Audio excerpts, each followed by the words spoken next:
Assalamualaikum warahmatullahi wabarakatuh. Nama saya Desta Rezi Anggraini, NIM 2010411222. Saya dari Prodi Manajemen Fakultas Ekonomi Universitas Muhammadiyah Jember. Nah, di sini saya akan menjelaskan tentang perjalanan hidup manusia dari alam ruh sampai alam akhirat. Nah, perjalanan itu ada 4 tahap. Yang pertama ada alam arwah atau biasa disebut sebagai alam ruh. Nah, yang kedua ada alam dunia, yaitu di mana sekarang kita tinggal. Yang ketiga ada alam barzah. Dan yang terakhir ada alam akhirat. Nah, yang pertama itu ada alam arwah. Manusia pertama kali itu sudah ada di alam arwah. Mengapa disebut demikian? Karena ruh manusia sebelum manusia tersebut dilahirkan ke bumi ini, ke dunia ini, mereka sudah ada di alam ruh. Nah, semua ruh manusia berkumpul di suatu tempat yang disebut alam ruh. Ada guru agama menyebutkan bahwa alam ruh itu alam rahim. Nah, itu salah. Karena alam rahim tersebut yaitu di mana jasad akan dipertemukan dengan ruh. Nah, sedangkan alam arwah sendiri itu kembali ke pengertian awal, yaitu suatu tempat di mana semua ruh itu berkumpul. Nah, alam arwah itu sejak kapan? Nah, itu wallahu alam, tidak ada yang mengetahuinya. Alam arwah sendiri biasa disebut sebagai alam keimanan. Nah, yang kedua ada alam dunia. Alam dunia itu merupakan alam yang fana. Artinya fana yaitu rusak, sesaat. Nah, sejak kapan?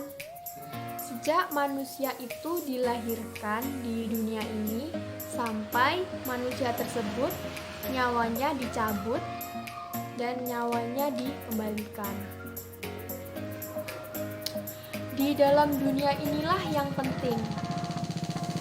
Begitu bayi lahir ke bumi, kefitrahannya itu akan dilanjutkan atau tidak, itu tergantung. Jadi setelah bayi itu lahir di dunia, bayi itu akan tetap pada koridor keimanannya atau tidak, itu tergantung bapaknya. Apakah bayi tersebut akan masuk Islam atau agama yang lainnya?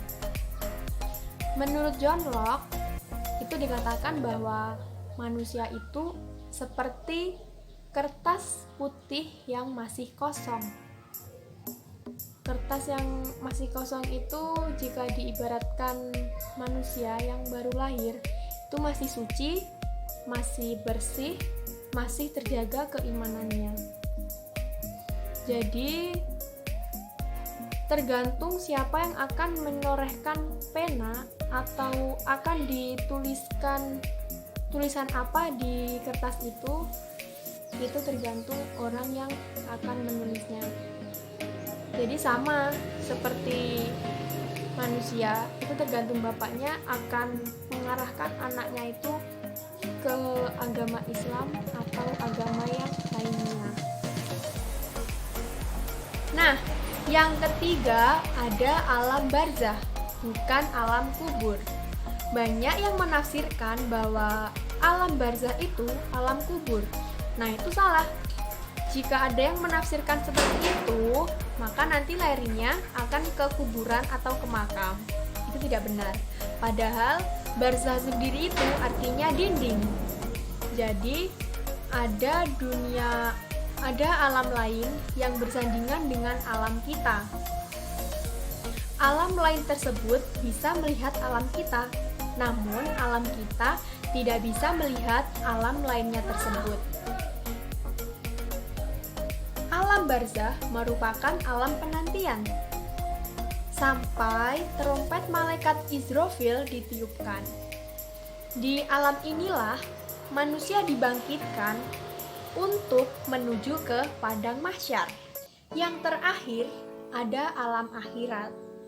Alam akhirat tersendiri merupakan akhir dari semua perjalanan, dan alam ini merupakan alam keabadian yang nantinya akan dibagi menjadi dua. Yang pertama ada surga, dan yang kedua ada neraka.